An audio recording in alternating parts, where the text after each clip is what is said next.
The solution to grow a more nature-based agriculture, I don't think it's about changing how farmers farm. I think it's about bringing the economic life back to every farm. That means our collective work is redirecting our energy and resources that are going into changing farm practices. And I don't want to say that's not important work, but we also, at the same time as we're building biological soil, we have to be building the economic and social soil that truly supports whole farms and whole farmer livelihoods. Nature wants us to be her co-conspirators. She knows that not everybody can have their hands in the soil every day, but she also knows that there are lots of other ways that you can support the stewards that are doing that work.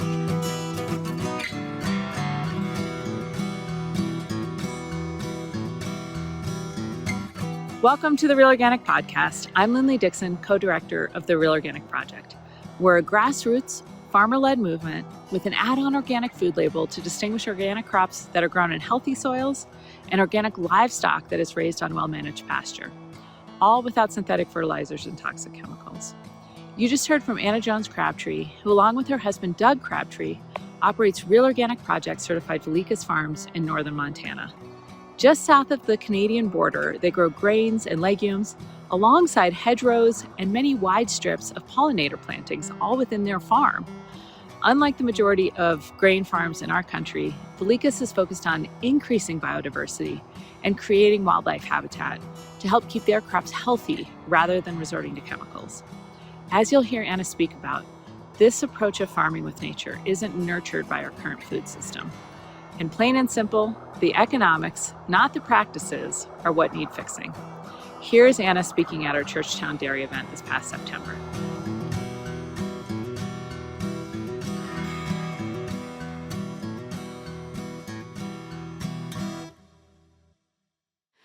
Our first speaker, back from lunch, is Anna Jones-Crabtree. When I first heard about their farm, I had never had a good answer for a study that came out in Nature, like one of the biggest scientific journals, saying organic farming is problematic because you get lower yields and therefore you need more acreage to farm organically and the world needs to be, rewilded.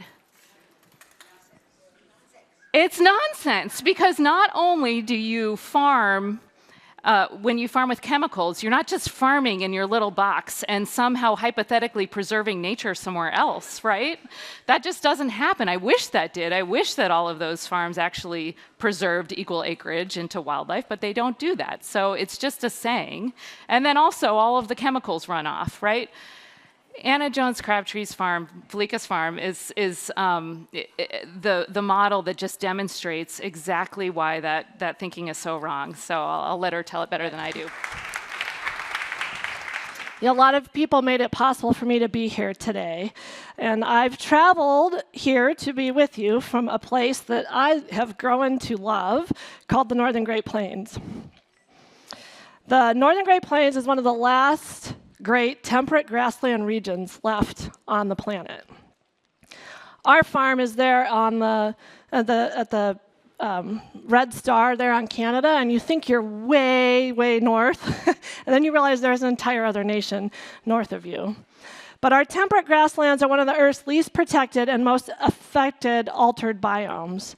It is a ginormous landscape, and you really recognize your humanity when you stand out in it. You can't help but recognize this ocean of earth and sky.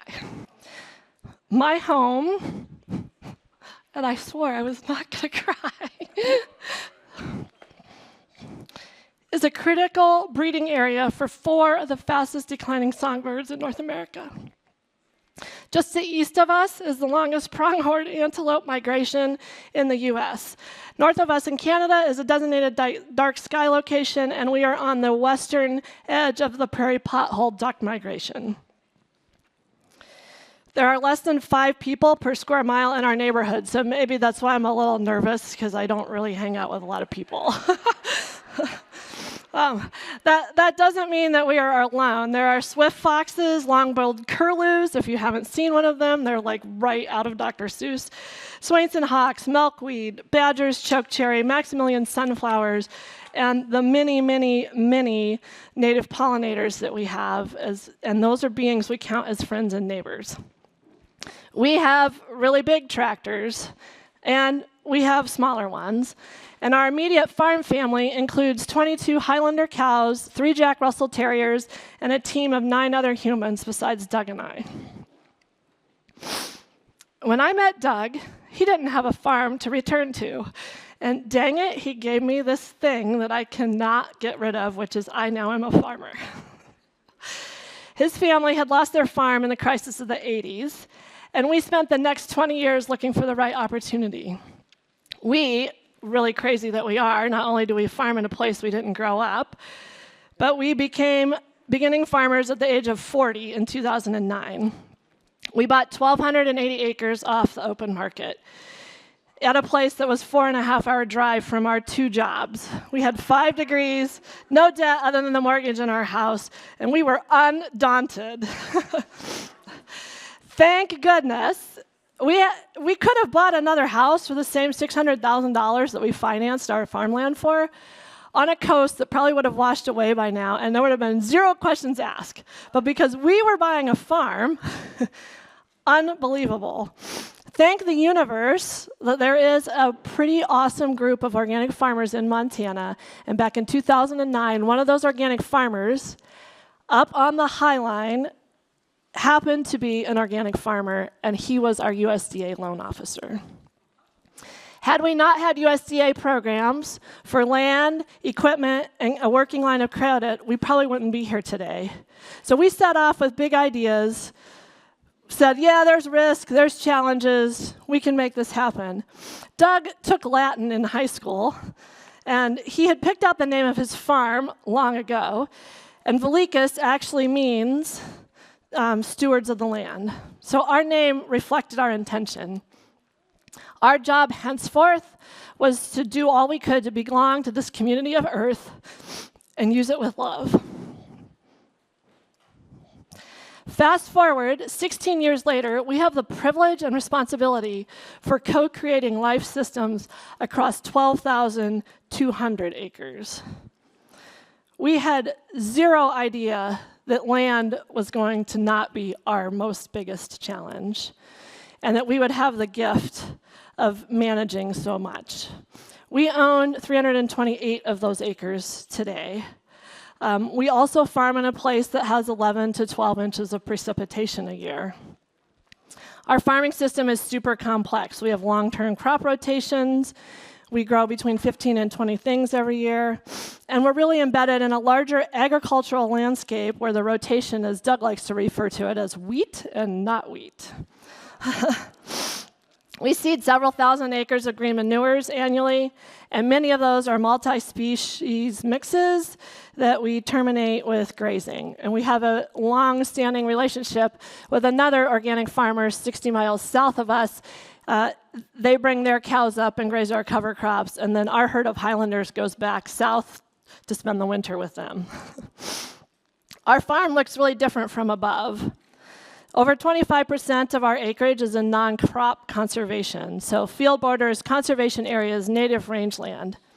We are not the first human beings to take care of this place, and nor will we be the last. So this is a picture of some of our original fields from the sky.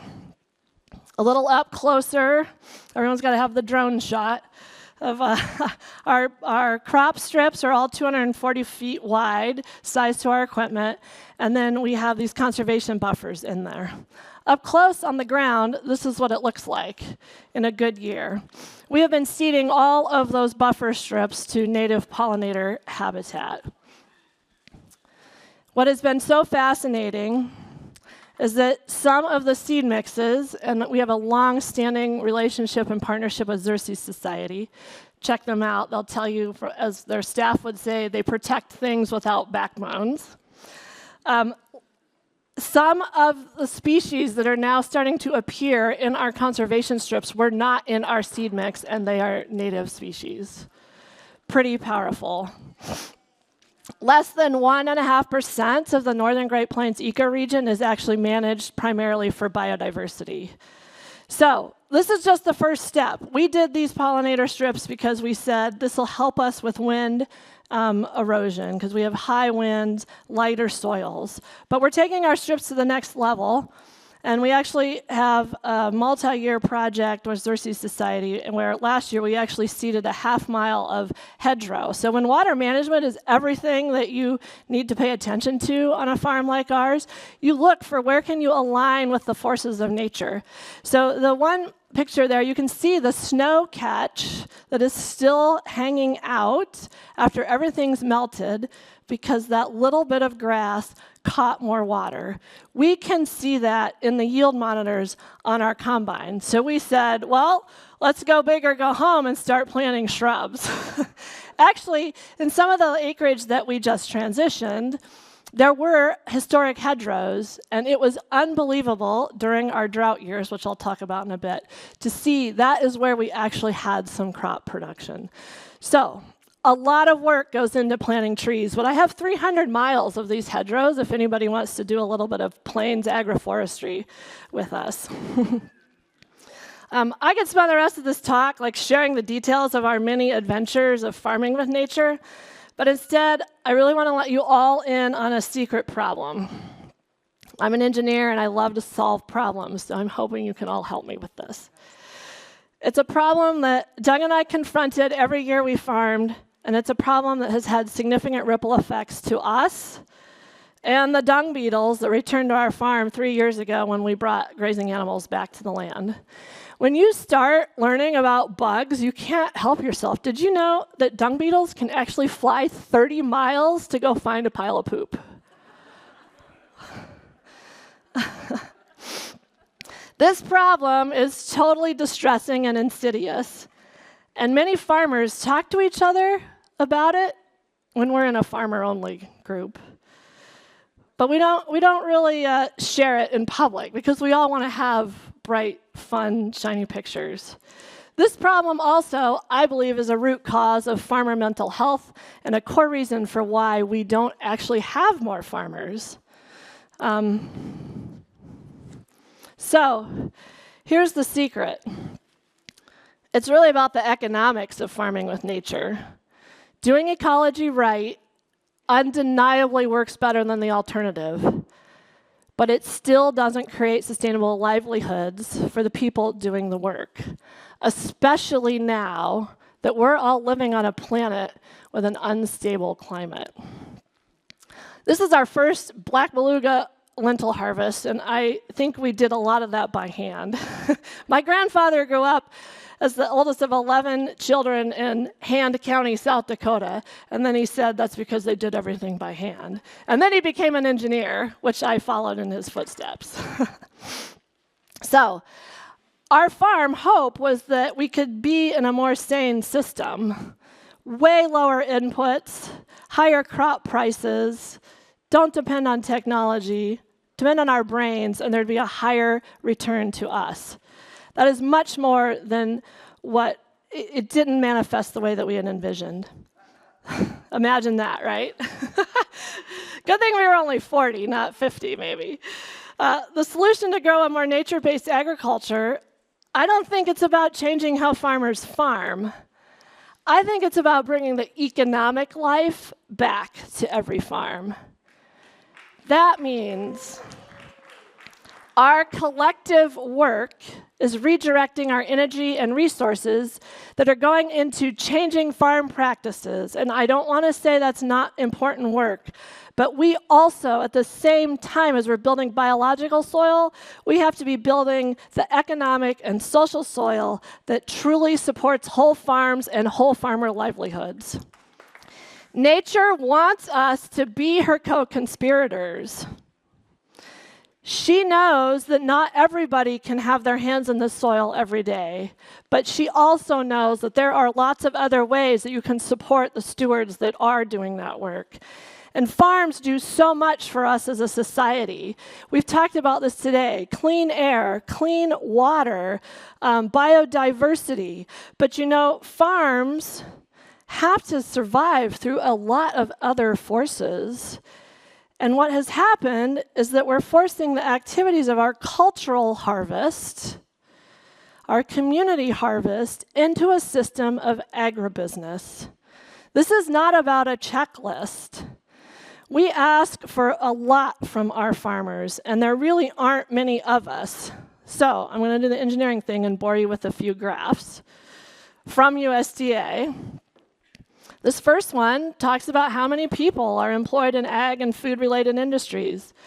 Only 1.2% of those, so 1.2% of our larger population, is attempting to make a living from production agriculture. That's me and my Kimfella no-till neighbors. It's easier to work as an ag service provider than to actually be a farmer because you get paid no matter what. Here's another challenge. Another USDA slide, the Economic Research Service. Check it out. There's some awesome data. This is how much out of the food dollar actually goes to the farm. And some would say, oh, that's 14.9%. But if you read the fine print, what actually stays on the farm is that 7.9% out of every dollar that we spend. So my question is, those of us that are engaging in much more complex systems, we're taking the sun and the rain and the soil, and we are doing the largest share of value-added work throughout the supply chain. Because if you're processing conventional or not even conventional, chemical-based lentils, or you're processing organic lentils, that work is pretty similar. So I think this is out of whack, and we need to figure out how to adjust this. The system really does seem it's impossible, and it's misaligned with where nature happens. One more slide. USDA stats on farmer income. Read this closely. Like, farm income on the far left is negative, has been negative. No surprise, right? But why is it the Economic Research Service feels that they have to actually report this and include off-farm income, right? Like, that's the second graph. And if you know about this, again, myself and my chemical no-till community neighbors that show up when there's a fire, 84% of us have some off-farm job to either help support the farm operation and or provide health insurance, and Doug and I are no different. I had no idea when we started, this was our first crop of rye long ago, that finances and economics are going to be woven so much into our story.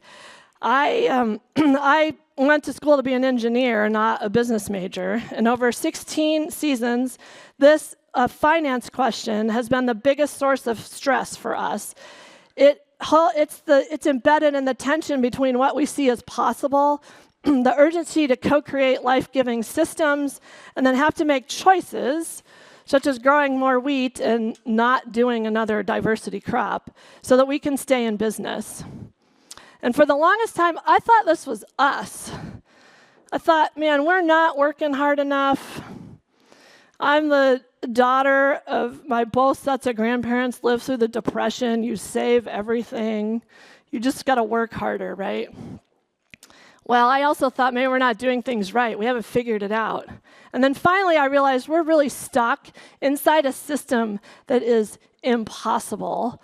So the work that Doug and I are undertaking now, he wants to really just farm, but what I want to do is push our farm to say, how can we make the impossible possible more visible? So I'm going to be super courageous and show you our profit and loss numbers from the last 6 years. I think more farmers really need to give voice to the financial challenges that they face. And it's kind of scary to share this because, we don't really talk about finances in this society, right? Like numbers or these big numbers. And in a way, it feels like we all failed on some account of what actually matters most in our society. But in reflection, doing a little digging into this, we don't really have an expense problem.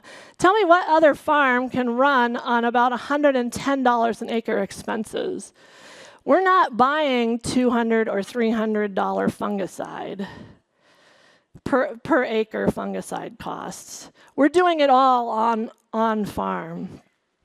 There's a total uneven playing field of support for farms like ours, and I sense that all of you probably kind of deeply understood that, but I wanted to give you some data.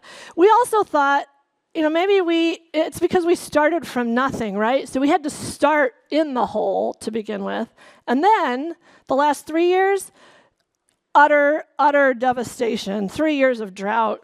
At the same time, we had another landowner come to us and say, would you transition 3,000 more acres?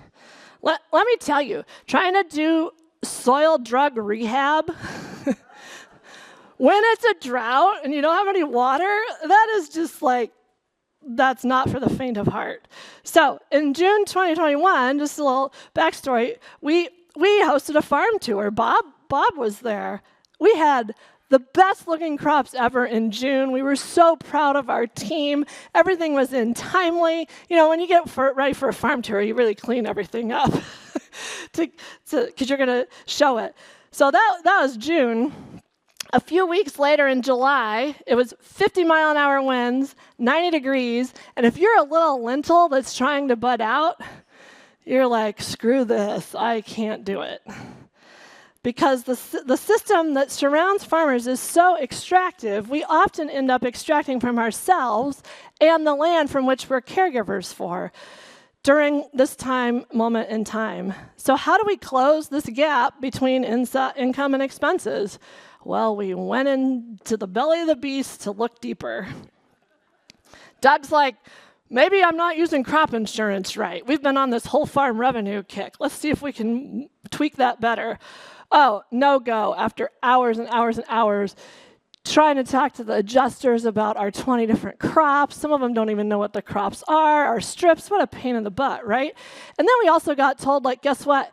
You're implementing prohibited farming practices because you're not maximizing yield since you have the audacity to intercrop and grow more than one thing in one place. So I said, okay, undaunted, let's keep checking it. Surely there's an answer here. Surely there's an answer. We can do this. We're smart. So I said, ecosystem services. I've done a lot of work as an engineer in sustainability and carbon. That's this whole other world growing up. Let's make it happen. I followed that rainbow, and there was never a pot of gold.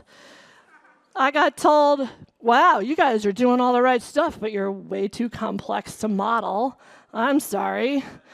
Isn't it weird? Is it weird to you guys that there are enough resources to start standing up an entire other industry that's going to track and monitor carbon when everyone else in that system is going to get paid no matter how much it rains?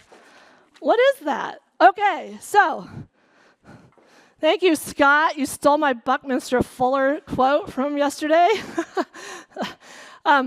Our conclusion is we've got to come up with a totally new way of building economic soil around farms and farmers.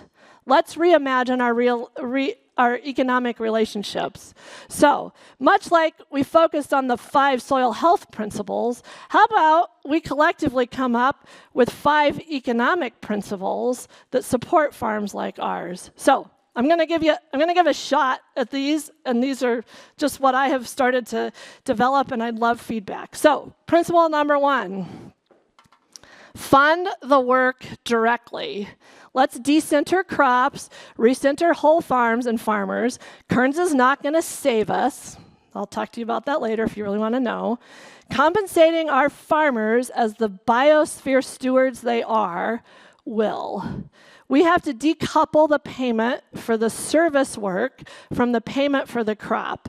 So Doug and I are managing this pretty large natural capital portfolio, and we're doing it pro bono.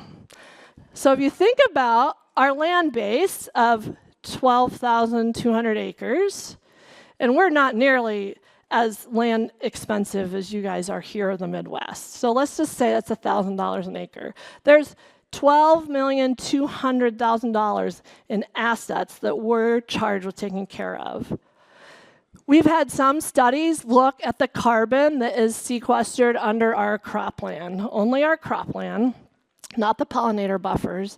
And if you price that amount of carbon at $51 a ton, which is the social cost of carbon, that's worth another $21,600,000. Tell me what financial portfolio manager who's managing $34 million is doing it for free. So I must be not right in the head because we do this work no matter how much it rains. We do this work no matter how much we produce. So I said, okay, being the one that wants to solve a problem, we had this other idea. I said, let's riff on the CSA idea and create a community-supported stewardship agriculture program. Let's see if we can use that to close this gap of $12 to $22 between our income and our expenses. And I said, join us, join in with us. For $100, that's about what it costs us per acre to manage our farm. You can participate in this community-supported stewardship work. This is year 3. We have about 65 members. We just took in one of our first buyers has agreed to buy CSSA shares and separate out what they're paying for the rye flour versus the stewardship. And so we're trying to look at this because we've accumulated some disaster loans over the last 3 years that I could really use help getting rid of. So next time you get on an airline and they pop up a window that says, hey, buy some offsets, think about what farmers you know. Is there a way that you could pay someone who's doing the work directly? Okay, number 2. We need to invest in mutually reciprocal relationships. Reciprocity, thanks, Abby, for all the words today. It was good. So reciprocity is my word. It's the practice of exchanging things with others for mutual benefit. So many of our financing arrangements don't actually feel like mutual benefit. They feel a little bit like extraction, which is exactly the opposite of what we need to be doing to take care of the natural systems that take care of all of us. So I've been playing around with this too. Oh, sorry, I missed my slides. So you may not be able to read this, but basically here's the example of a letter that we got, I don't know, back in 2022, and we've gotten numerous other letters. It's basically like, hey, the Wall Street Journal increased the prime interest rate, so we're increasing the interest rate on your loan, and feel free to call our accounting team. We're super happy to keep servicing your loan for you. Of course, you're going to get paid no matter what. Why wouldn't you be happy, right? So what do I do? What do I do as a farmer? Who do I pass that along to? There's no way I can put a fuel surcharge to my pollinators. Maybe I could say, write a letter to my pollinators and just tell them, like, sorry, guys, tough times.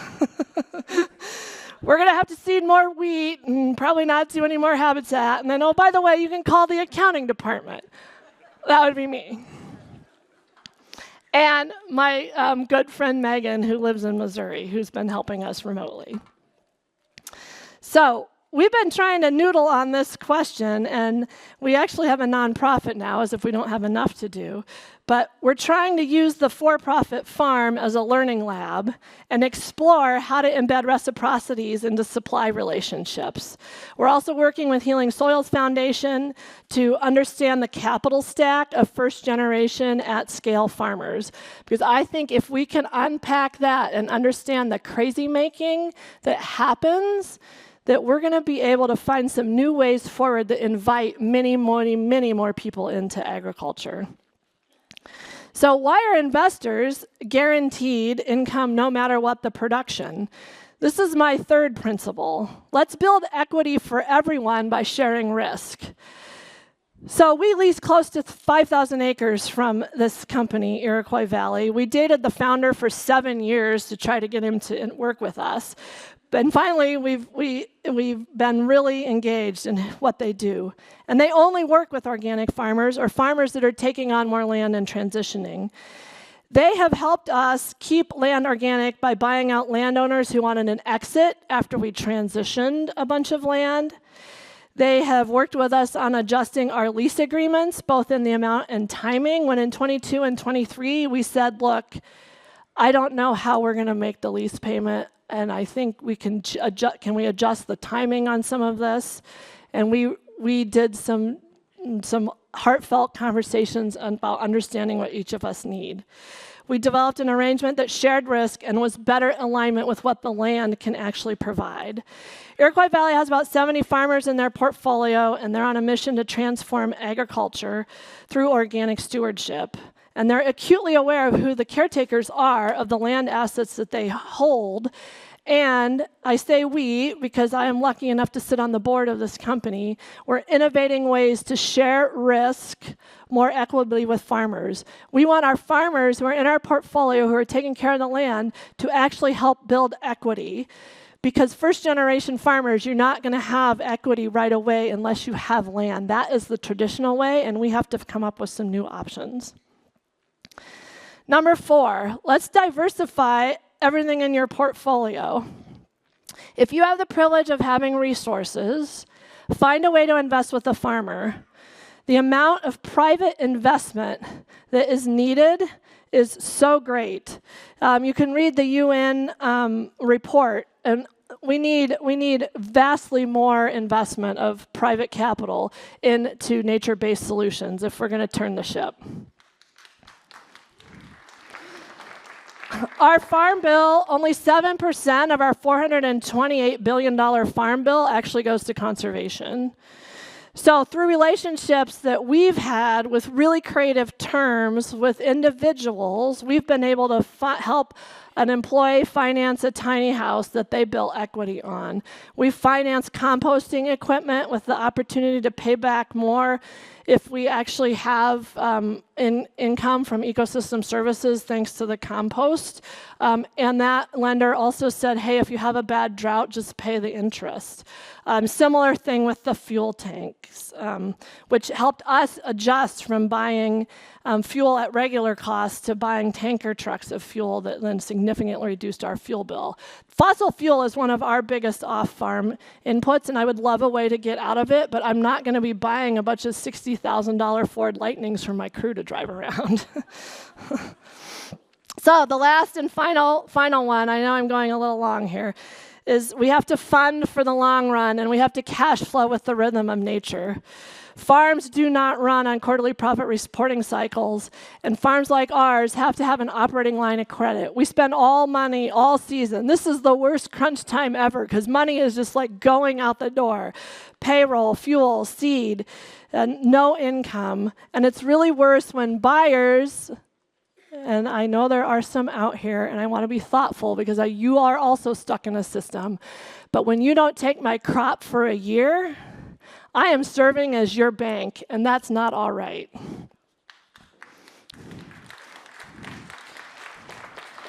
So let's get creative and help the rest of the world have some patience with payment timing and adjust to the rhythms of nature, which we're going to have to really figure out soon because we're on this wild ride with climate change.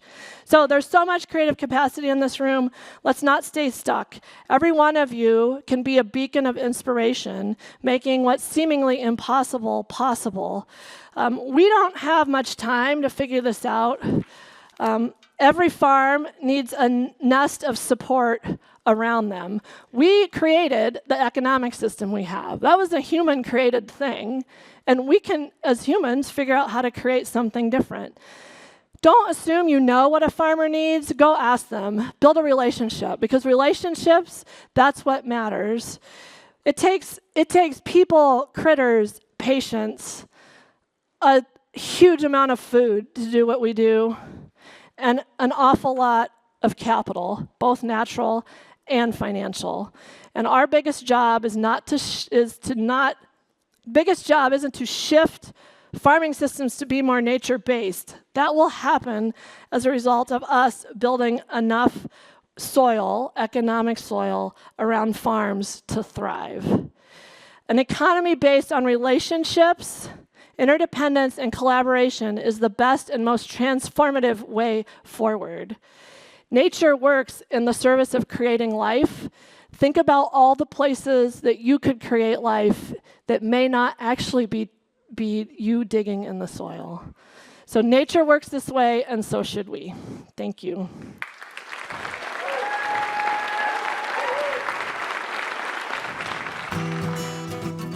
Thank you for listening to the Real Organic Podcast. Our movement is growing because you're subscribing and sharing these podcasts with your friends.